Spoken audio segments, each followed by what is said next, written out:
Hello friends, welcome back to this channel. Akshata का आपके साथ डेली करंट अफेयर सेशन में आज हम डिस्कस करने वाले हैं बहुत ही इंपॉर्टेंट क्वेश्चंस को। तो प्लीज़ वीडियो स्किप मत करिएगा, पूरा देखिए, इससे आपको बेनिफिट ही मिलने वाला है। तो चलिए आज का सेशन स्टार्ट करते हैं। आज का सेशन स्टार्ट करने से पहले आप लोगों को, जैसा कि मैं हमेशा बताती हूँ, हमारा एक टेलीग्राम चैनल है जिसको आप ज्वाइन कर सकते हैं। यहाँ पर इसकी PDF आपको शेयर कर दी जाती है। वही नाम है, लक्ष्य तक आपके साथ। यहाँ पर आपके स्टेट पीस या जो भी एग्ज़ाम होते हैं तो यहाँ पे उससे रिलेटेड आपको क्वेश्चन शेयर किए जाते हैं। आप उसकी प्रैक्टिस भी कर सकते हैं। सेकंड, PDF आप यहाँ से डाउनलोड कर सकते हैं। और भी हमारे चैनल है जिसका आपको लिंक डिस्क्रिप्शन बॉक्स में मिल जाएगी। अगर आप UPSC की प्रिपरेशन कर रहे हैं या PCS की कर रहे हैं तो सारे अलग अलग चैनल हैं, आप अपने अकॉर्डिंग उसको ज्वाइन कर सकते हैं जो आपको सुटेबल लगता हो। और आप हमसे इंस्टाग्राम पर भी जुड़ सकते हैं जिसकी लिंक आपको डिस्क्रिप्शन बॉक्स में मिल जाएगी। तो चलिए आज का सेशन, और गाइस आज का सेशन स्टार्ट करने से पहले एक और न्यूज़ आपको बतानी है कि, और ज़रूरी भी है बताना। एक्चुअली क्या है कि जो हम लोग क्वेश्चन डिस्कस करते थे डेली, हिस्ट्री से रिलेटेड, इन्वायरमेंट से रिलेटेड एंड साइंस से रिलेटेड जो भी होता था GS का, वो अब हम लोग करंट अफेयर्स के इसमें लास्ट में डिस्कस नहीं करेंगे। उसका रीज़न है कि लेक्चर बहुत लंबा बन जाता है। सेकेंड थिंग कि 5-5 क्वेश्चन से आपका कुछ होगा नहीं। तो आई डिसाइडेड कि क्या करेंगे हम लोग, संडे को 30+ क्वेश्चन, 30+ कोशिश करूँगी 50 तक जाए, बट 30+, 30 से कम तो नहीं होगा, जिसमें आपका हिस्ट्री, ज्योग्राफी, मतलब सारे जितने भी लगभग होंगे सारे GS उसमें डाल दिया जाएगा और वो आपको उसी का वीडियो बना दिया जाएगा जिससे आपकी अच्छी खासी प्रैक्टिस हो जाएगी। यानी एक संडे आपका कम से कम 50 क्वेश्चन, मतलब 30+ ही, 50 नहीं कह सकते, 30+। अब वो 50 भी हो सकता है, 40 भी हो सकता है, 30 भी हो सकता है, बट 30 से कम नहीं होगा, जिससे आपकी प्रैक्टिस क्या होगी, बहुत ही अच्छी होने वाली है। और उम्मीद है कि आपको उसका बेनिफिट भी मिलेगा। तो जैसा भी होगा आप प्लीज़ कमेंट में बताइएगा कि क्या आइडिया सही है या नहीं, कि जैसा ये 5 क्वेश्चन चलता था ऐसे ही कराया जाए। तो जो भी होगा यू कैन टेल मी। चलिए फिर आज का सेशन स्टार्ट करते हैं। आज का सेशन स्टार्ट करने से पहले, जैसा कि हम लोग अपना मोटिवेशन कोट से स्टार्ट करते हैं, तो देख लेते हैं आज का मोटिवेशन कोट क्या है। काबिल होकर भी कामयाब ना हुआ, थोड़ा और अभ्यास करूँगा मैं। बीत जाता है एक और साल यूं ही, पर एक और प्रयास करूँगा मैं।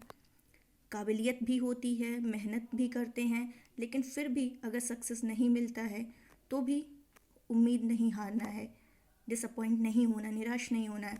उसके लिए हमें क्या करना है, एक और, यानी थोड़ी कुछ कमी रह गई होगी तभी नहीं हुआ, एक और अभ्यास करेंगे और एक बार करते हैं। ऐसे ऐसे करते एक साल फिर बीत जाता है, बट कोई नहीं, प्रयास मेन चीज़ है। आपको ट्राई करते रहना है। कब तक ट्राई करते रहना है? जब तक हम सक्सेस नहीं ले लेते हैं, जब तक हमें क्या सफलता नहीं मिल जाती है, तब तक हम उसको प्रैक्टिस करते रहेंगे, प्रयास ट्राई करते रहेंगे। एटलीस्ट कभी तो होगा ना, कभी तो होगा, आज नहीं, कल नहीं, परसों नहीं, कभी तो होगा। कब तक नहीं लक, और कब तक नहीं मेहनत साथ देगा, कभी तो साथ देगा। लक भी एक बार क्या होता है ना, झुक जाते, लोग कहते हैं लक साथ नहीं देगा, लक भी एक दिन झुकेगा कि चल तेरे उसमें नहीं है तो मैं तुझको देता हूँ, तेरे इस मेहनत को देख करके। तो इस तरीके से लक भी क्या होगा, एक दिन जरूर साथ देगा, और मेहनत तो हमारा साथ देगा ही देगा, क्योंकि मेहनत कभी वेस्ट नहीं जाती है। तो समझ में आ गया होगा। तो चलते हैं आज का सेशन स्टार्ट करते हैं। क्या कह रहा है सेशन? पहला क्वेश्चन क्या कह रहा है, किस सुरक्षा बल का, इंपॉर्टेंट क्वेश्चन है, किस सुरक्षा बल का 53 यानी 53वां स्थापना दिवस 6 मार्च 2022 को मनाया गया। यानी जो CISF है, CISF, इसका कौन से नंबर का इस बार स्थापना दिवस मनाया गया? 53। पहला इंपॉर्टेंट क्वेश्चन। सेकंड, कब मनाया गया? 6 मार्च, 6 मार्च को ये मनाया गया। तो इतना तो क्लियर हो गया होगा। अगर आगे इसकी बात करें, इसके बारे में और भी कुछ फैक्ट देख लेते हैं।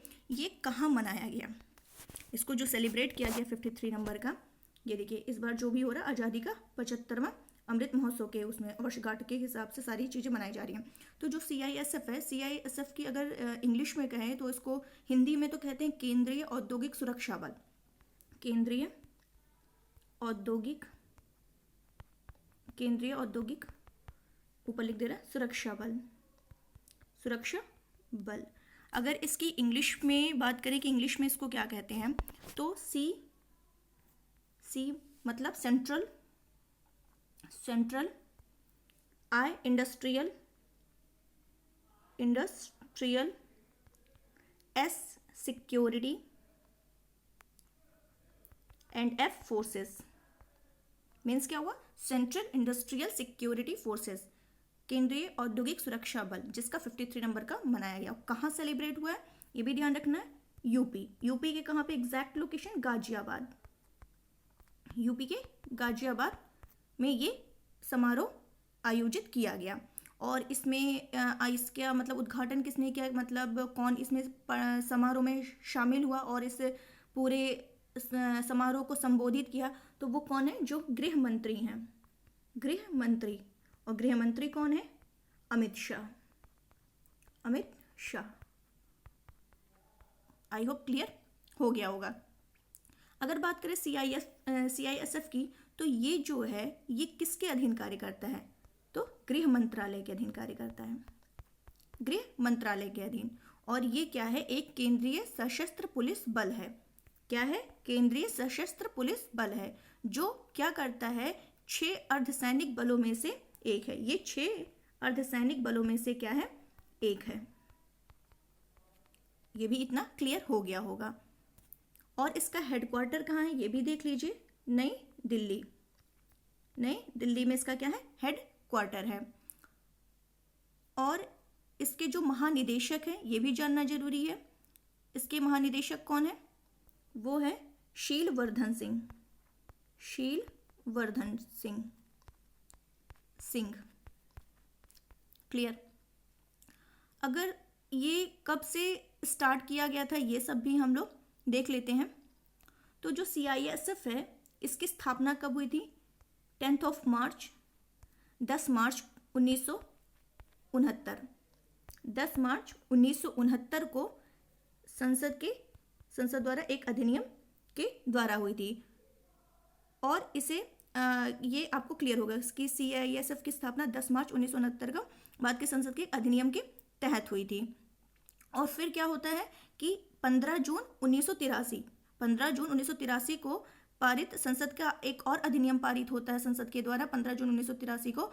तब इसको क्या किया जाता है, सशस्त्र बल बना दिया जाता है। तो उम्मीद है क्लियर हो गया होगा। चलते हैं नेक्स्ट क्वेश्चन की तरफ। और हाँ, एक और CISF का पता है, BSF का भी ध्यान रखें। BSF के जो प्रमुख हैं वो कौन है, पंकज कुमार हैं। और अभी जो भारतीय तटरक्षक बल के कौन नियुक्त हुए थे, अपने ही लेक्चर में बताया था, करंट की न्यूज़ थी, तो ये भी ध्यान रखना है, क्वेश्चन पूछा जा सकता है। वीरेंद्र कुमार पठानिया। क्लियर हो गया होगा। और ये जो CISF है इसकी एक पत्रिका भी लॉन्च की गई है। पत्रिका, उसका क्या नाम है ये भी ध्यान रखिएगा, ये भी इंपॉर्टेंट हो सकता है, सेंटिनल। तो ये भी आपको क्लियर हो गया होगा। चलते हैं नेक्स्ट क्वेश्चन की तरफ। नेक्स्ट क्वेश्चन ये क्यों इंपॉर्टेंट हो जाता है, चलिए देखते हैं क्यों इंपॉर्टेंट हो जाता है। विश्व श्रवण दिवस। श्रवण का मतलब हियरिंग, मतलब जो हम लोग सुनते हैं। तो इसको अगर इंग्लिश में कहा जाए तो वर्ल्ड हियरिंग डे। ये हर साल जो है 3 मार्च को मनाया जाता है। और कौन मनाता है इसको, WHO मनाता है, वर्ल्ड हेल्थ ऑर्गेनाइजेशन मनाता है। ये हर साल क्या करता है, किस लिए मनाता है, तो जो ये बहरापन है वो लगातार इसके केसेस बढ़ रहे हैं, तो उस समस्या के लिए, उस प्रॉब्लम के प्रति क्या करना है, जागरूक करने के लिए ये हर साल 3 मार्च को मनाया जा रहा है। ये देखिए ऐसा लग रहा है, इतना तेज चिल्ला रही है कि जैसे लगेगा कान का पर्दा फट जाएगा। तो इसीलिए कहा जाता है कि इसी के लिए क्या किया जाता है, हर साल मनाया जाता है कि उसको, इसके प्रति क्या किया जाए, लोगों को जागरूक किया जाए। लोगों को जो सुनने की क्षमता से संबंधित रोग है उसके प्रति उसमें बताया जाता है, ताकि जो लगातार मामले बढ़ रहे हैं उसको क्या किया जा सके, कम किया जा सके। जो WHO ने रिपोर्ट जारी की उसके अकॉर्डिंग अगर देखा जाए तो दुनिया भर में क्या है, 5% लोग, कितने, 5% लोग ऐसे हैं जो कम सुनाई देता है, जिन्हें या तो वो पूरी तरह से क्या है, बहरे ही हैं, या फिर उन्हें मतलब क्या करते हैं, कम ही सुनाई देता है। और ऐसे केसेस जो देखा जाता है वो कम से कम देखें तो हम लोग 65 ईयर्स जो प्लस हैं उनको ज़्यादा इससे प्रभावित होते हैं। और ये क्लियर हो गया होगा। और ये जो वर्ल्ड हियरिंग डे है वो 2007 से इसको क्या किया जाता है, सेलिब्रेट किया जाता है। और पहले इसका नाम क्या था, पहले इसका नाम रखा गया था इंटरनेशनल ईयर केयर, हिंदी में कहें तो विश्व श्रवण देखभाल। लेकिन बाद में क्या होता है, इसका नाम वर्ल्ड हियरिंग डे यानी विश्व श्रवण दिवस कर दिया जाता है। तो ये भी क्लियर हो गया होगा। अगर इसके थीम की बात करें कि इस बार की थीम क्या रखी गई है, तो जीवन के लिए सुनना, जीवन के लिए सुनना, और कैसे सुनना, ध्यान से सुनना, ध्यान से सुनना, जीवन के लिए सुनना और ध्यान से सुनना। उम्मीद है ये भी क्लियर हो गया होगा। इसी से रिलेटेड इन्वायरमेंट में एक क्वेश्चन आया हुआ था। क्या क्वेश्चन था कि जो ग्रीन मफलर होता है उसका यूज़ हम किसके लिए करते हैं, किस प्रदूषण को रोकने के लिए करते हैं। तो जो ग्रीन मफलर का यूज़ होता है उसको हम, एक मिनट, ग्रीन मफलर, इसका यूज़ हम किस लिए करते हैं, तो ध्वनि प्रदूषण को रोकने के लिए, ध्वनि प्रदूषण को रोकने के लिए हम लोग ग्रीन मफलर का यूज़ करते हैं। तो ये भी क्लियर हो गया होगा। अगर बात करें WHO की, जो WHO सेलिब्रेट करता है, तो WHO क्या करता है, ये इसका मतलब क्या है, जिनेवा स्विट्जरलैंड में इसका क्या है, हेड क्वार्टर है। चलते हैं नेक्स्ट क्वेश्चन की तरफ। बहुत ही इंपॉर्टेंट ये क्वेश्चन है। इससे रिलेटेड एक क्वेश्चन और आपको मैंने बताया था, तो अभी वो भी इसी बहाने आपका रिवीजन हो जाएगा। तो चलते हैं, देख लेते हैं क्या है। MEA ने भारत और नीदरलैंड राजनयिक संबंधों को कितने वर्ष पूरा होने पर एक विशेष लोगो का अनावरण किया है। जैसे मैंने लोगो कहा वैसे ही तुरंत आपके माइंड में आना चाहिए कि ये लोगो और किसके संबंध पूरे हो गए थे, कितने साल पूरे हो गए थे, उस पर भी जारी किया गया था। तो उम्मीद है कुछ लोगों को याद आ गया होगा, लेकिन अगर नहीं भी आया तो अभी हम इसके बाद, इस क्वेश्चन को डिस्कस करने के बाद उसको भी क्लियर कर देंगे। तो जो ये भारत और नीदरलैंड राजनयिक संबंध है, तो इसके कितने वर्ष पूरे हो गए, 75 वर्ष पूरा होने पर एक विशेष लोगो जारी किया गया है। तो अभी वो देख लेते हैं वो लोगो कौन सा है। अभी उसको दिखा दे रहे हैं, यहाँ शायद होगा, नहीं होगा तो भी मैं दिखा दूंगी अभी। तो ये है आपका, देख लेते हैं। तो जो भारत और नीदरलैंड के जो संबंध है वो कितने ईयर हो गए इसको, 75 साल इसके हो गए। तो इसी के लिए जो भारत में जो नीदरलैंड के राजदूत हैं, भारत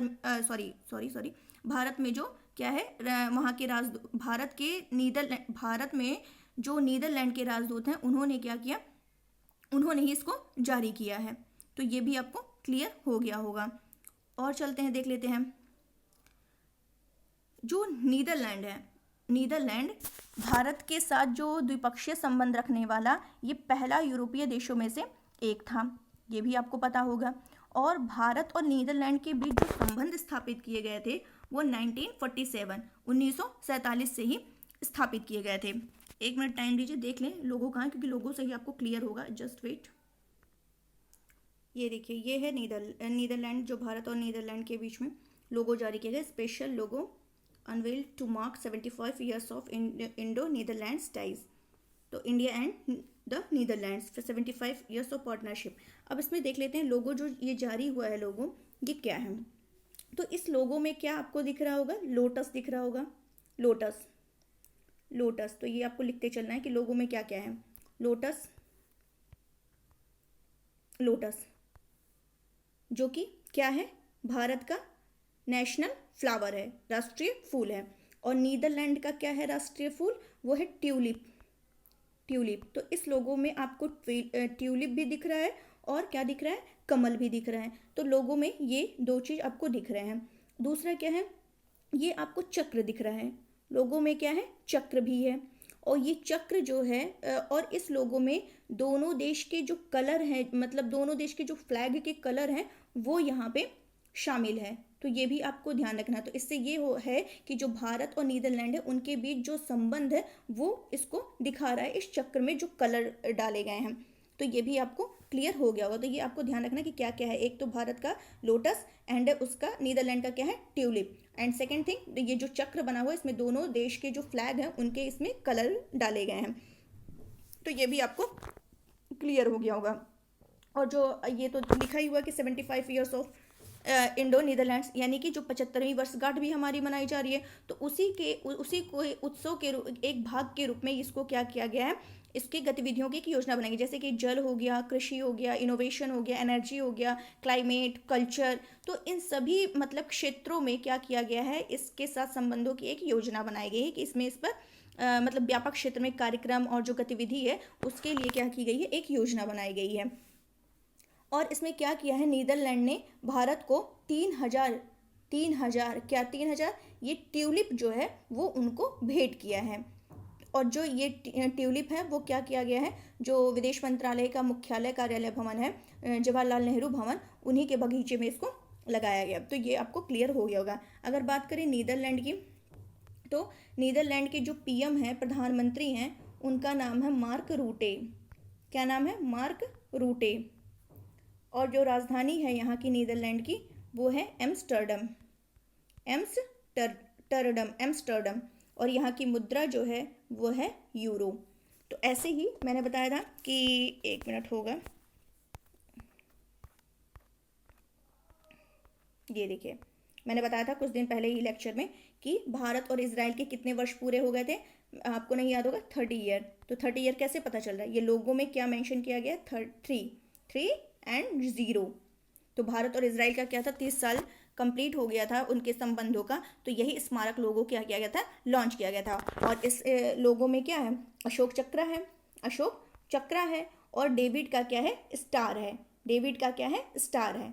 तो ये आपको क्लियर हो। और ये जो अंक है 30, ये उनके बीच के जो संबंध है, राजनयिक संबंध है, उसको दर्शाता है।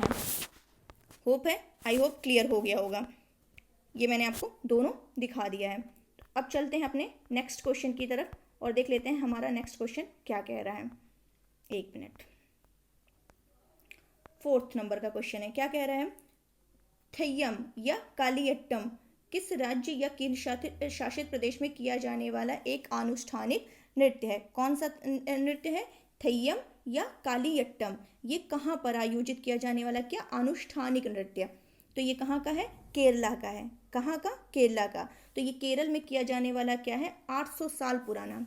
कितना पुराना है ये, 800 ईयर, इतना पुराना ये है जो कि यहाँ पर क्या किया जाता है, ये किया जाने वाला एक अनुष्ठानिक नृत्य है। और इसमें नृत्य और कला का प्रदर्शन किया जाता है, क्योंकि नृत्य तो ऑलरेडी यहाँ लिखा हुआ है तो नृत्य ही होगा।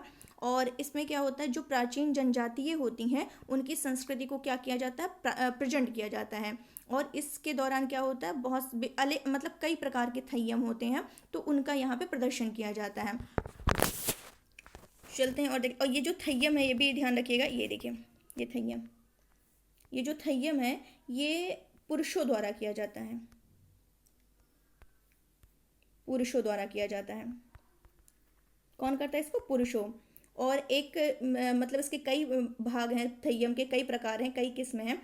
लगभग देखा जाए तो थय्यम की अगर आपको बताऊं तो लगभग इसके 1 मिनट 456 456 किस्में हैं, जिनमें से 112 जो हैं ये फेमस है। अगर बात करें थय्यम तो मैंने बता दिया कि पुरुषों के द्वारा। एक थय्यम का प्रकार है जिसका नाम है देवकुथु।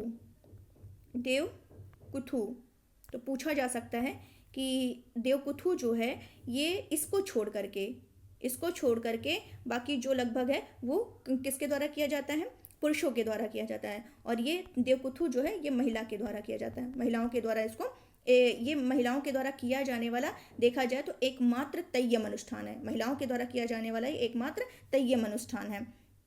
और यह केवल किस मंदिर में किया जाता है, उस मंदिर का नाम है थेक्कुम बाद कुलोम मंदिर। थेक्कुम 1 मिनट, थेक्कुम बाद कुलोम मंदिर, वहाँ ये किया जाता है। तो जब नृत्य की बात हो ही रही है तो कुछ और नृत्य देख लेते हैं, कौन कौन से नृत्य होते हैं। तो पहले बात कर लेते हैं जम्मू एंड कश्मीर का। तो जम्मू और कश्मीर जो है इसमें रऊफ नृत्य है। कौन सा नृत्य, रऊफ नृत्य है। और भांड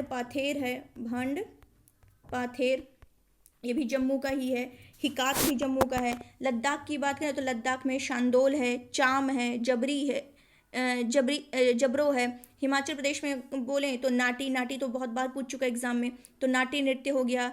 और करियाला हो गया, छपेली, छपेली भी ध्यान रखिएगा, ये भी इंपॉर्टेंट है। पंजाब का देखें तो पंजाब में भांगड़ा, सॉरी भांगड़ा नहीं, भांगड़ा, पंजाब में भांगड़ा, तो भांगड़ा पुरुषों के द्वारा किया जाता है। और गिद्दा, गिद्दा महिलाओं के द्वारा किया जाता है। तो भांगड़ा गिद्दा तो पूछा जा चुका है पंजाब के। और भी है धमान है, तो धमान उतना इंपॉर्टेंट नहीं है, लेकिन ये भांगड़ा गिद्दा तो आपको याद रखना चाहिए।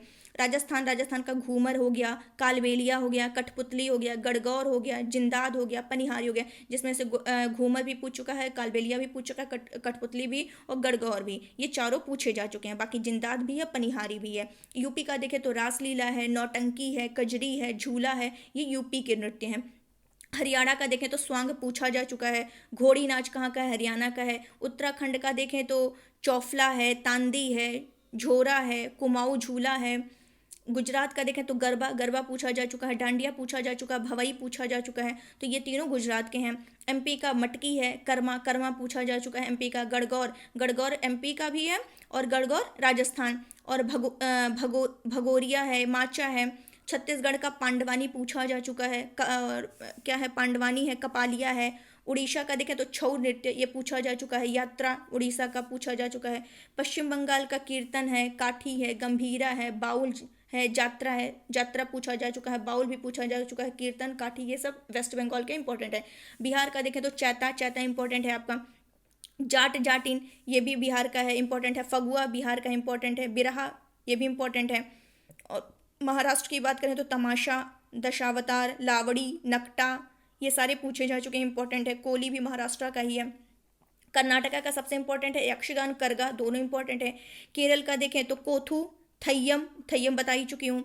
मुड़ियट्टू, थुल्लल, ये सब केरल के हैं। तमिलनाडु का क्या है? कड़ागम, कुम्मी, तो ये तो नए नए हैं। और असम के बिहू इंपॉर्टेंट है। अंकिया नाट, ये दोनों पूछा जा चुका है। मिजोरम का बास नृत्य, जिसको बैम्बू डांस बोलते हैं। और चेसरोकन, तो ये भी आपका क्या है? इंपॉर्टेंट है। कथकली, मोहिनी अट्टम केरल के हैं। भरतनाट्यम तमिलनाडु का है। पंडवानी छत्तीसगढ़, कुचिपुड़ी आंध्र प्रदेश, चरकुला नौटंकी बता ही चुके हैं। सत्रिया असम के हैं।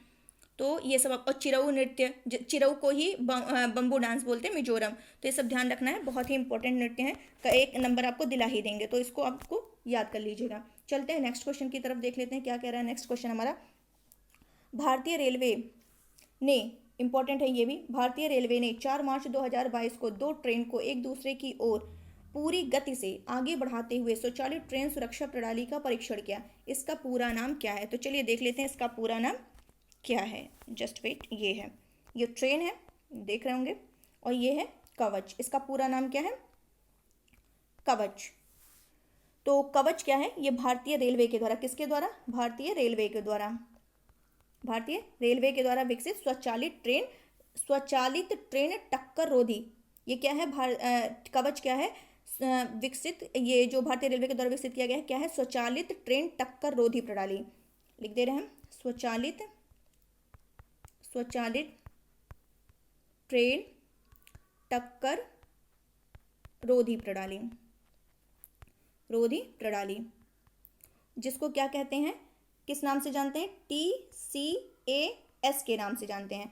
अब मैंने TCAS लिखा, अब इसका मतलब आप लोग सोच रहे होंगे कि क्या होगा, तो चलिए कोई नहीं, बता दे रहे हैं। TCAS इसका मतलब है ट्रेन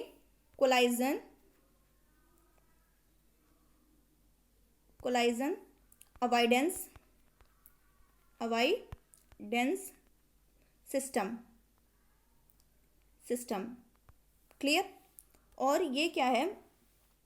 इसका 2012 से ही ये जो है विकसित किया जा रहा है। 2012 से ही इसका काम चल रहा है और 2012 में इसका विकास हुआ है और 2016 में इसका जो है पहला फील्ड परीक्षण किया गया था। 2016 में इसका पहला फील्ड परीक्षण किया गया था। और इसमें क्या होगा, जो ये कवच है, एक मिनट, ये जो कवच है, ये जो प्रणाली है, कवच सिस्टम जो है, इसमें क्या होगा, जो रेल स्टेशन मास्टर होगा और जो लोको पायलट होगा, उसको आपात स्थिति जब होगी तो उसमें एक दूसरे को क्या करेगा, एक संवाद करने की अनुमति देगा।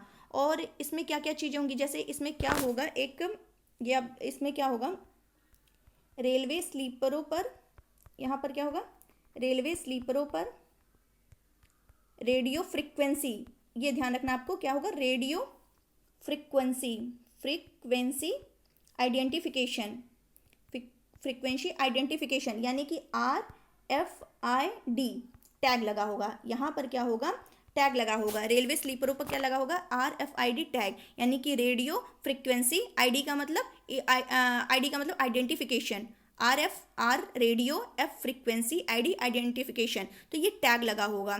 और जो ये ट्रांसमिशन टावर लोकोमोटिव होगा उसके अंदर जो होंगे और स्टेशन पर जो होंगे उनको क्या होगा, ये इलेक्ट्रॉनिक उपकरण से ये जुड़े होंगे। ये क्या होंगे, ये दोनों जुड़े होंगे।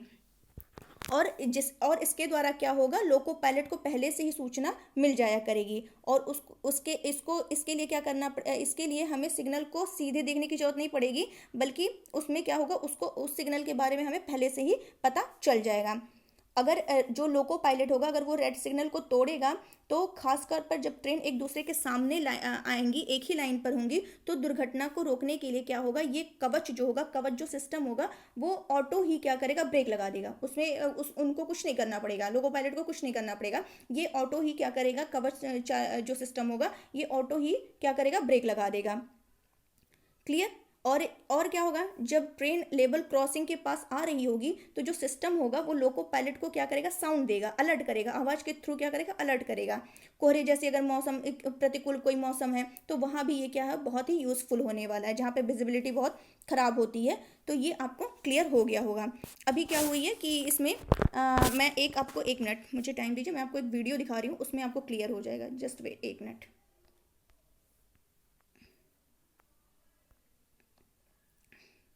ये देखिए, इधर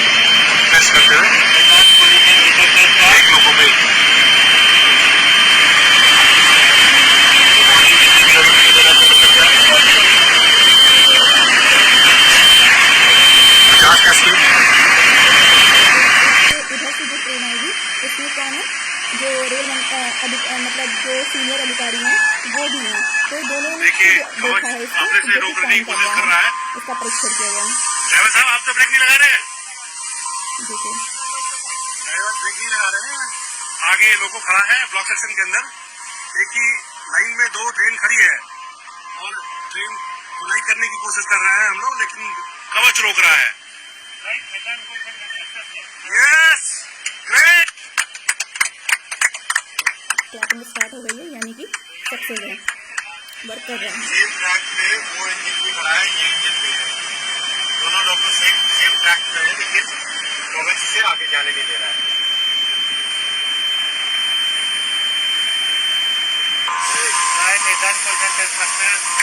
देखिए साउंड एरिया, तो ये आपको क्लियर हो गया होगा, मैंने आपको दिखा दिया। अब इससे तो आपको भूलेगा ही नहीं, समझ में आ गया होगा, चीज़ें आपको सारी क्लियर हो गई होंगी। तो चलते हैं अपने नेक्स्ट क्वेश्चन की तरफ, देख लेते हैं क्या कह रहा है नेक्स्ट क्वेश्चन। विश्व एथलेटिक्स पैदल चाल टीम चैंपियनशिप 2022 में पहली बार भारतीय महिला टीम ने कौन सा पदक जीता है।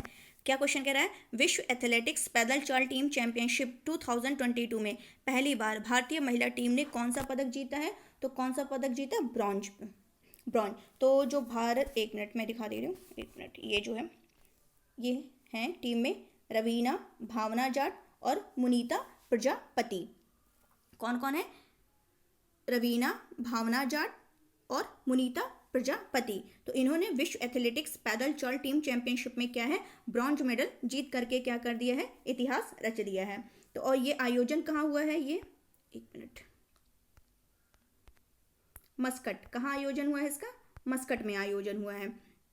और यहाँ पे ये महिलाओं ने क्या किया, 20 किलोमीटर, ये भी ध्यान रखना कितने किलोमीटर, 20 किलोमीटर वर्ग में देश को क्या किया गया है, पहला कांस्य पदक मिला है। तो फर्स्ट पे अगर इसको कांस्य मिला है तो फिर स्वर्ण किसको, गोल्ड किसको मिला है, सिल्वर किसको मिला है, तो चाइना को क्या है, गोल्ड स्वर्ण पदक, और जो यूनान उसको क्या मिला है, सिल्वर रजत पदक।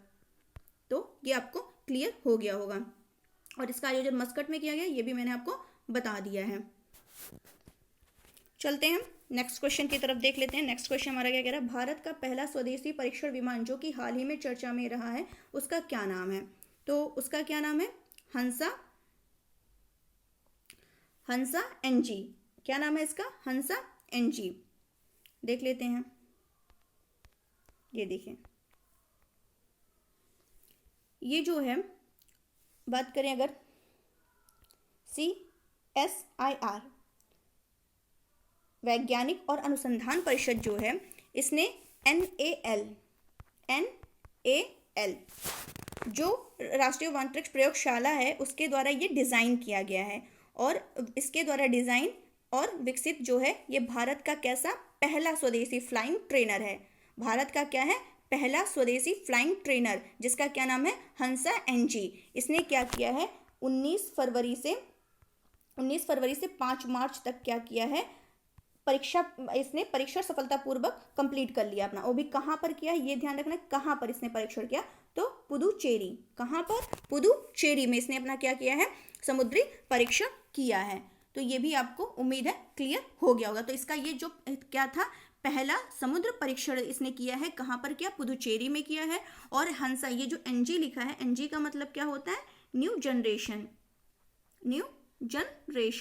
तो हंसा न्यू जनरेशन का क्या किया गया, पहला समुद्र परीक्षण पुदुचेरी में किया गया है। और NAL नेशनल एरोस्पेस लिमिटेड के द्वारा इसको बनाया, विकसित किया गया है। और अभी कुछ दिन पहले मैंने एक क्वेश्चन और डिस्कस किया था आपके साथ, जिसका क्या नाम था, एक मिनट, एंटोनो, याद आ गया होगा, एंटोनो 225, जिसको वहाँ पर क्या बोला जाता था, मारिया, जिसको मार दिया गया है।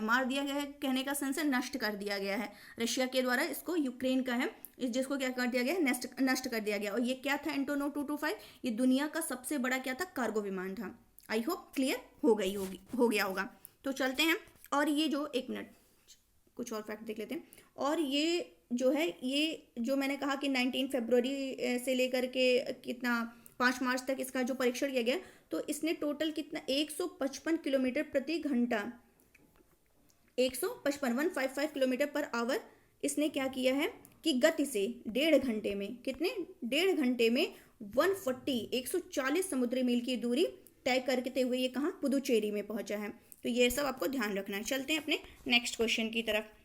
नेक्स्ट क्वेश्चन क्या कह रहा है, किस देश को 4 मार्च 2022 को FATF ने अपनी ग्रे लिस्ट में शामिल किया है। चलिए अभी डिस्कस कर लेते हैं। अभी कुछ दिन पहले ही मैंने अपने लेक्चर में FATF के बारे में बहुत डिटेल में बताया था, तो अभी हम बस शॉर्ट में ही इसको बताते हुए निकल जाएंगे, क्योंकि जिसने वो देखा होगा उसका क्लियर हो गया होगा। तो इसमें अभी क्या हुआ है, इसको अपनी ग्रे लिस्ट में किसको शामिल किया गया है, UAE को, संयुक्त अरब अमीरात को क्या किया गया है, शामिल किया गया है। तो अगर बात करें कि पाकिस्तान, वहाँ मैंने पाकिस्तान के बारे में डिस्कस किया था, तो पाकिस्तान तो अभी भी उसी में है, ग्रे लिस्ट में ही बरकरार उसको रखा गया है, इधर उधर नहीं किया गया है, क्योंकि जो इसको टारगेट दिया गया था उसने अभी कंप्लीट नहीं किया है। तो इसीलिए ये जो है पाकिस्तान की अगर बात करें, अभी तो संयुक्त अरब अमीरात को थोड़ी देर रुकते हैं, इस पर करते हैं। जो पाकिस्तान है इसको अभी उसी लिस्ट में रखा गया है, ग्रे लिस्ट में ही। इसको 2018 से ही, ये 2018 से ही ग्रे लिस्ट में शामिल हैं। और इसको वही कि, और ये इसमें क्या होता है, FATF का मतलब वही धन शोधन और आतंकी वित्त पोषण पर, इसी के लिए ये काम करता है। तो जो पाकिस्तान है, तो जो उसने धन शोधन और आतंकी वित्त पोषण पर इसने क्या किया, उस पर रोक, जो लगाम लगाई जानी थी, उसमें ये क्या है, असफल रहा है। उसी के कारण ये जो पेरिस स्थित FATF है, उसी की ग्रे सूची में ये अभी तक क्या है, बना हुआ है। तो ये आपको क्लियर हो गया होगा। और अभी क्या है, अभी की जो करंट की न्यूज़ है वो इसलिए है क्योंकि इसमें इस बार जो है FATF ने इस बार किसको शामिल किया है, किसने को ऐड किया है, संयुक्त अरब अमीरात को भी शामिल किया है। और ये FATF क्या करती है, पूरे वर्ल्ड में क्या करती है, मनी लॉन्ड्रिंग और सामूहिक विनाश के हथियार का जो प्रसार है और टेरर फाइनेंसिंग है, यानी जो आतंकवाद का वित्त पोषण है, उस पर क्या करती है, निगाह रखती है।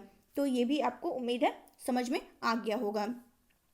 तो इसको UAE को इस बार डाल दिया गया है। तो क्यों डाला गया है, तो ये जो FATF है वो, उसका ये मानना है कि जो संयुक्त अरब अमीरात है वो क्या करता है, जो अपराधी हैं और आतंकवादी हैं उनको अपने यहाँ धन छिपाने से रोकने के लिए ये कोई काम नहीं कर रहा है। वो क्या कर रहा है, क्योंकि देखिए मतलब अधिकतर जो लोग टैक्स मतलब जो क्या करते हैं, अधिकतर लोग जा कर के अपना जो बिज़नेस स्टार्ट करते हैं, बिज़नेस बड़ा करते हैं, वो UAE में करते हैं, क्योंकि वहाँ टैक्स नहीं लगता है। अभी तो फिलहाल उसने, अभी करंट की न्यूज़ थी कि उसने स्टार्ट कर दिया है, वो भी बहुत कम में किया है, बहुत कम। तो वहाँ पे टैक्सेस नहीं लगते, इसलिए बहुत ज़्यादा अगर देखा जाए तो लोग अपने धन छिपाने के लिए उसको मनी लॉन्ड्रिंग के लिए अधिकतर यूएई में ही अपना करते हैं। तो इसीलिए ये एफएटीएफ का यही मानना है कि ये जो है अपराधियों आतंकवादियों को अपने यहाँ जो वो लोग जा करके वहाँ धन छिपाते हैं, तो इसके लिए वो कोई मतलब स्टेप नहीं उठा रहा है। इसीलिए ये क्या किया है, इसको ग्रे लिस्ट में डाल दिया है। और ग्रे लिस्ट में और भी पश्चिम एशिया के देखें, वेस्ट एशिया के तो 3 देश और शामिल हैं, जैसे कि जॉर्डन है, सीरिया है, यमन है। तो ये सब आपको ध्यान रखना है। अगर हम संयुक्त अरब अमीरात की बात करें तो चलते हैं, दिखा देते हैं लोकेशन मैप में कि कहाँ है संयुक्त अरब अमीरात। वैसे मैंने कई बार दिखाया हुआ है, बट चलिए एक बार और दिखा देते हैं। 1 मिनट, बट आपको दिखेगा नहीं क्योंकि ब्लर है। यहाँ दिखाते हैं, ये देख रहे होंगे आप, ये है संयुक्त अरब अमीरात। ये आपको सऊदी दिख रहा है, ये ओमान दिख रहा है, ये यमन, और ये आपको हमको पढ़ना क्या है, यूएई पढ़ना है। क्या पढ़ना है, संयुक्त अरब अमीरात को पढ़ना है। तो ये जो संयुक्त अरब अमीरात है, इसकी जो कैपिटल है वह है अबू धाबी। और उसमें मैंने बताया था कि 1972 में क्या हुआ था, 1972 में संयुक्त अरब अमीरात में 7 अमीरात, इसकी संख्या है 7 अमीरात, तो जो कि 1972 में ये सारे ज्वाइंट हुए थे, जिसमें सबसे बड़ा जो है आपका अबू धाबी है, दुबई है, शारजाह है, अंशरिका है, तो ये सारे उसमें हैं। मैंने अपने लास्ट वीडियो में, किसी वीडियो में ये सारे बताए हैं, तो जिसने देखा होगा उसको क्लियर होगा। तो जो यूएई है इसका सबसे बड़ा जो है वो कौन सा है, अबू धाबी है। तो ये आपको क्लियर हो गया होगा। और अगर कुछ बात करें, जैसे कि यहाँ पर आपका ये सारे खाड़ी देश हैं, जैसे ओमान, यमन, ये सारे हैं आपके जो आपके खाड़ी देश हैं। तो यमन आपके यहाँ पे हूथी विद्रोह के लिए ये जाना जाता है, यमन जो है हूथी विद्रोह के लिए जाना जाता है। और अगर बात करें सऊदी अरब, जैसा कि आपको यहाँ दिख रहा है सऊदी अरब, तो सऊदी अरब मैंने इसके बारे में बताया कि यहाँ एक बंदरगाह है जिसका नाम जद्दा है। अगर कोई हज पर जाता है और यहाँ पर रुक करके ही वो मक्का के लिए जाते हैं। और सऊदी अरब में दो सिटी है, रियाद, घेबर, जो कि पेट्रोलियम उत्पादक के लिए है। और विश्व का अगर देखा जाए सबसे ज़्यादा पेट्रोलियम भंडार वाला केंद्र जो है वेनेजुएला है, सेकंड सऊदी है। अगर यही पेट्रोलियम उत्पादक की दृष्टि से देखा जाए तो प्रथम पे अमेरिका आ जाएगा, सेकंड पे सऊदी अरेबिया आ जाएगा। सुन्नी बहुल देश क्या है, सऊदी है। और ईरान जो है शिया बहुल देश है। और यहाँ पे सऊदी में कौन सी जनजाति पाई जाती है, बेदुइन जनजाति पाई जाती है। ऑस्ट्रेलिया में बिदुबी जनजाति पाई जाती है। बोडो में असम जनजाति, बोडो जो है असम में, और बोरो अमेजन बेसन। तो इतना आपको एक्स्ट्रा फैक्ट में मैंने बता दिया है। चलते हैं अब अपने नेक्स्ट क्वेश्चन की तरफ। मैंने आपको लोकेशन दिखा दिया कि सऊदी, ईरान, ये सब आपको ध्यान रखना है। तो ये चलते हैं अपने नेक्स्ट क्वेश्चन की तरफ। 1 मिनट, थोड़ा टाइम लगेगा ऊपर जाने में।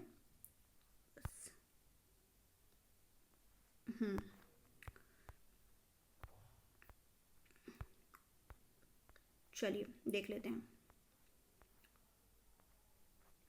ये दिखा दिया है कि इसी के बारे में मैंने डिस्कस किया, सारे आपके क्लियर हो गए। नेक्स्ट क्वेश्चन क्या है, हाल ही में वित्त मंत्री सीतारमन ने कहां पर तारामंडल की आधारशिला रखी है। तो जो वित्त मंत्री निर्मला सीतारमन जी हैं, इन्होंने क्या किया है कि मैसूर जो है, मैसूर में रखी है। तो मैसूर यूनिवर्सिटी है, वहाँ के चामुंडा हिल परिसर में, कहाँ पर, चामुंडी हिल परिसर है, चामुंडी हिल परिसर है, वहीं पर एक तारामंडल की आधारशिला रखी है। उसका नाम क्या रखा है, कॉस्मोस। ये भी आपको ध्यान रखना है।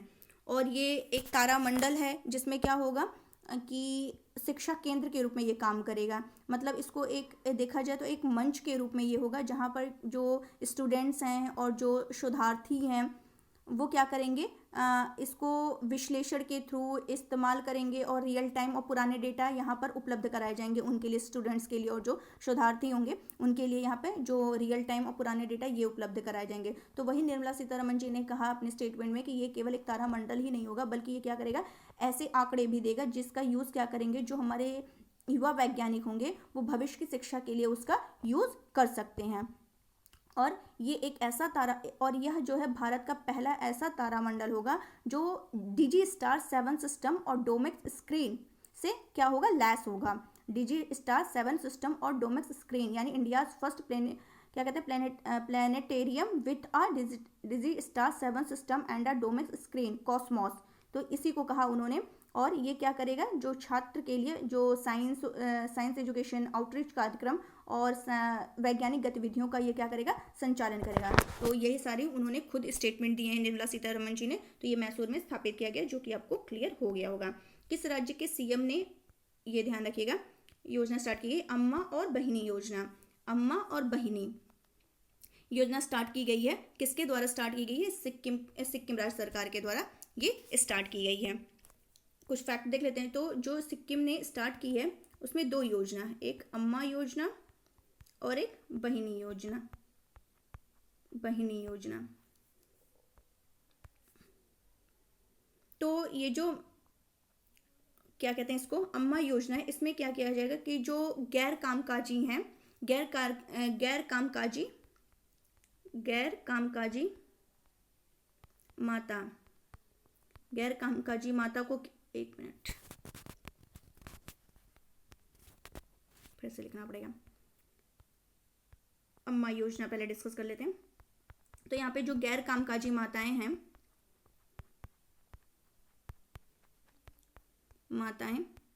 उनको क्या किया जाएगा? उनको 20,000 रुपये, एक मिनट, 20,000 रुपये इनको क्या किया जाएगा? हर साल इनके अकाउंट में भेज दिए जाएंगे। लेकिन ये लाभ उनको मिलेगा जिनका क्या होगा, उस राज्य की मतदाता सूची में उनका नाम होना चाहिए। तो ऐसी गैर कामकाजी माताओं को 20,000 रुपये हर साल उनके अकाउंट में शेयर किया जाएगा इस स्कीम के तहत। तो उम्मीद है ये आपको क्लियर हो गया होगा। और एक योजना ये हो गई। दूसरी योजना क्या थी? इसने स्टार्ट की बहिनी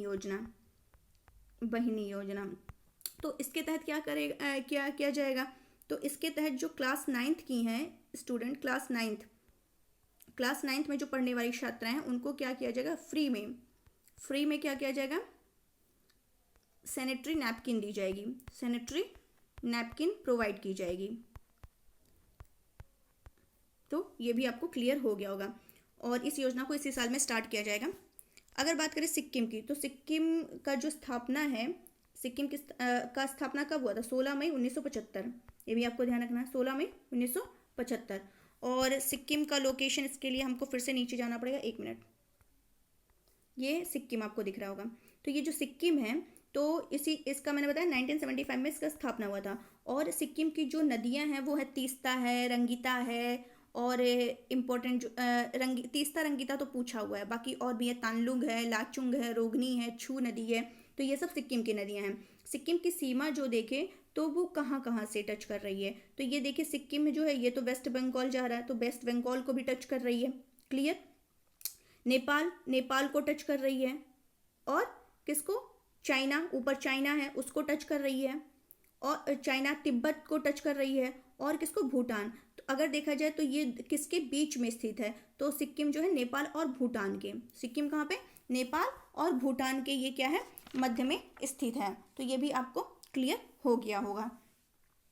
और बाकी ये वेस्ट बंगाल बता दिया मैंने, चाइना और तिब्बत ये सारे आपको मैंने बता दिया है, और सिक्किम की नदियाँ भी मैंने बता दिया आपको। और ये देख लेते हैं कुछ और, इसमें देख लेते हैं, एक मिनट। ये सिक्किम का आकार आप देख रहे होंगे किस आकार का है? ये अंगूठे के आकार का, थंब के आकार का। ये देखिए, ये आपको ध्यान रखना है, सिक्किम यही है। चलते हैं अपने। और सिक्किम में जैसे आपका क्या कहते हैं, नाथुला दर्रा, सिक्किम में आपका नाथुला दर्रा है, और जेलेपला दर्रा है जो सिक्किम के हैं। और अगर देखा जाए तो न्यूनतम जनसंख्या कहाँ की है? सिक्किम की है। कंचनजंगा नेशनल पार्क, जैसा कि मैंने अपने सैटरडे के लेक्चर में बताया था कि कंचनजंगा नेशनल पार्क क्या है आपका, एक जो धरोहर में शामिल है, जो मिश्रित में केवल एक ही मात्र ये शामिल है, कंचनजंगा। और कंचनजंगा नेशनल पार्क 1977 में स्थापित हुआ था। तो ये भी आपको क्लियर हो गया होगा। अब चलते हैं अपने नेक्स्ट क्वेश्चन हमारा कह रहा है नो फ्लाई जोन क्या है, जो कि अभी चर्चा में बना हुआ है 2-3 दिन से ये लगातार। तो ये नो फ्लाई जोन क्या है? तो ये जो सैन्य शक्ति होती है उसके द्वारा स्थापित एक ऐसा एरिया है, ऐसा क्षेत्र है जहाँ पर क्या किया जाता है, जो अनअधिकृत विमान होते हैं उनको क्या किया जाता है, विमान मतलब उड़ान भरने की अनुमति नहीं होती है। जैसा कि मैंने यहाँ लिख दिया, अनअधिकृत विमान को उड़ाने की इजाज़त ना देना, ये क्या होता है? नो फ्लाई जोन, मतलब यहाँ पे आप नहीं कर सकते हैं। तो इसका जो उद्देश्य होता है, पर्पज होता है, तो उस एरिया में, उस क्षेत्र में जो क्या करना है, जो दुश्मन देश हैं उनके विमानों के संचालन को क्या कर देना है? रोक देना है। और ये देखा जाए तो किसी राष्ट्र के द्वारा किसी दुश्मन क्षेत्र के क्षेत्र में ये कब किया जाता है, स्थापित किया जाता है नो फ्लाई जोन? जब वहाँ पे संघर्ष की स्थिति बनी हो, कन्फ्लिक्ट का स्थिति बना हो, या कन्फ्लिक्ट या युद्ध के दौरान इसको ये अपना स्थापित किया जाता है। तो उम्मीद है आपको क्लियर हो गया होगा। तो जब ये नो फ्लाई जोन लागू कर दिया जाता है तो इसे लागू करने के लिए, उस निगरानी रखने के लिए वहाँ पर सैन्य कर्मी को तैनात किया जाता है। और उल्लंघन को रोकने के लिए एक देश क्या करता है, हवाई जहाज़ों पर प्रीमेम्प्टिव हवालों का भी सहारा ले सकता है। और ये पहली बार जो ये फर्स्ट टाइम तो ये दिया नहीं गया है कि स्थापित कर दिया गया नो फ्लाई जोन, पहली बार ये नहीं है। ये पहले भी इसको मतलब ये स्थापित किया गया था। कब? 1991 में, 1991 में क्या हुआ था कि इराक में खाड़ी युद्ध हुआ था। और देखा जाए बोस्निया हर्जेगोविना, वहाँ पर गृह युद्ध हुआ था 1993 से 1995 में। 2011 में देखें तो लीबिया में गृह युद्ध हुआ था, तब भी ये स्थापित किया गया था। तो और इसका मतलब इसकी अनुमति केवल सैन्य संदर्भ में ही नहीं है, बल्कि इसको नागरिक उद्देश्य के लिए भी स्थापित किया जा सकता है। फॉर एग्जांपल देखा जाए तो 2012 में लंदन में क्या ओलंपिक खेल आयोजित हुआ था, तो उसी के दौरान भी इसको स्थापित किया गया था। तो अभी जो रशिया यूक्रेन युद्ध हुआ है, जैसे कि युद्ध चल रहा है, तो यूक्रेन का जो परमाणु ऊर्जा संयंत्र है, जिसके बारे में मैंने सैटरडे को बताया था, जैप्रोजिया न्यूक्लियर पावर प्लांट, तो उस पर रशिया ने क्या किया था, अटैक कर दिया था। तो जो यूक्रेन के जो राष्ट्रपति हैं व्लादिमीर जेलेंस्की, उन्होंने क्या किया, पश्चिमी देशों से अनुरोध किया कि क्या करो, आप नो फ्लाई जोन स्थापित करो, इस पर विचार करना चाहिए आपको, जो कि ये नागरिकों की सिक्योरिटी और परमाणु दुर्घटना को रोकने के लिए, ये जेलेंस्की ने उन लोगों से अनुरोध किया। लेकिन क्या किया, जो नाटो देश ने क्या किया कि कि अगर मैं ऐसा करता हूँ तो युद्ध का जो बढ़ने का खतरा ना, युद्ध बढ़ ना जाए, इस खतरे के कारण उन्होंने इसकी मांग को क्या किया, खारिज कर दिया। इस मांग को क्या किया, खारिज कर दिया। तो ये आपको क्लियर रखना है। तो नाटो के जो यूक्रेन है उसको नो फ्लाई जोन घोषित ना करने पर जो व्लादिमीर जेलेंस्की है, यहाँ आप देख रहे होंगे, यही है जेलेंस्की, ये भड़के हुए थे। उन्होंने स्टेटमेंट क्या दिया कि नाटो जो सम्मेलन है वो क्या है, कमजोर है। कैसा है, कमजोर है और कंफ्यूज्ड है। ये कंफ्यूज, इसको ये नहीं पता कि इसको करना क्या है, डिसीजन नहीं ले सकता है। तो नो फ्लाई जोन लागू ना करके नाटो जो है रशिया को खुली छूट दे रहा है। ये सब इनका स्टेटमेंट है, बता रहे हैं। और वो क्या करेगा, यूक्रेनी शहरों पर छूट दे रहा है कि वह यूक्रेनी शहर की तरह और जगह भी ये करे। तो ये सब मतलब इनके द्वारा ये बताया गया है कि अगर, और लेकिन नाटो, इसमें यह है कि क्या होता है कि नाटो को ये डर है कि यूक्रेन में नो फ्लाई जोन करने से कि यूक्रेन में अगर नो फ्लाई जोन करने से क्या होगा, रशिया के साथ सीधा सैन्य संघर्ष हो सकता है। तो अभी जो तनाव यूक्रेन तक ही सीमित है वो पूरे यूरोप में फैल सकता है। तो ये नाटो का डर है। तो ये सारी चीज़ें हैं जो कि मैंने आपको बता दी हैं, जो कि न्यूज़ में चल रहा है। तो चलिए फटाफट रिवीजन कर लेते हैं, देख लेते हैं हमने 5 मार्च को क्या डिस्कस किया था। केंद्रीय मंत्री पुरुषोत्तम रूपाला तटीय मछुआरों की समस्या को जानने के लिए किस राज्य में मार्च 2022 को सागर परिक्रमा का उद्घाटन करेंगे।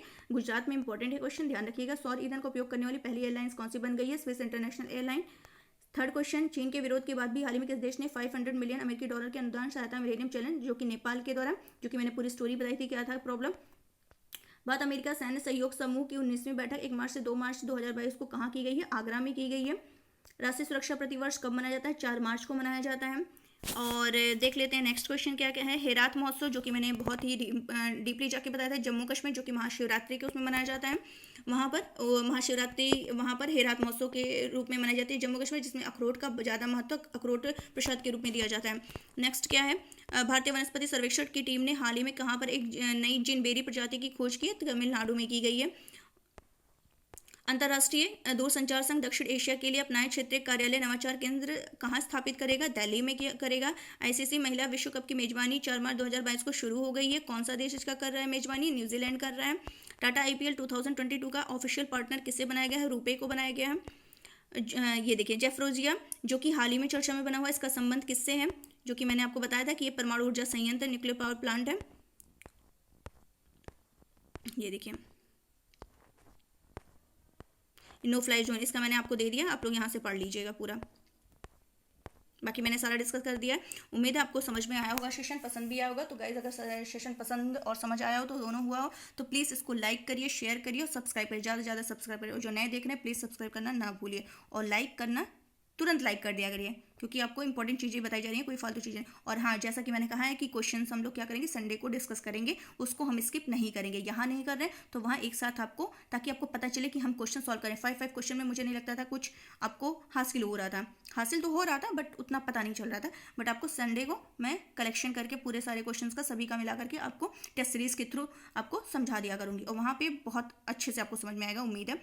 तो जैसा भी होगा आप अपना व्यू दीजिएगा कि सही है कि नहीं है मेरा डिसीजन, तो जैसा भी होगा आप बताइएगा, मैं उस हिसाब से काम करूँगी। तो चलिए, thank you so much, next फिर मिलते हैं, थैंक यू सो मच।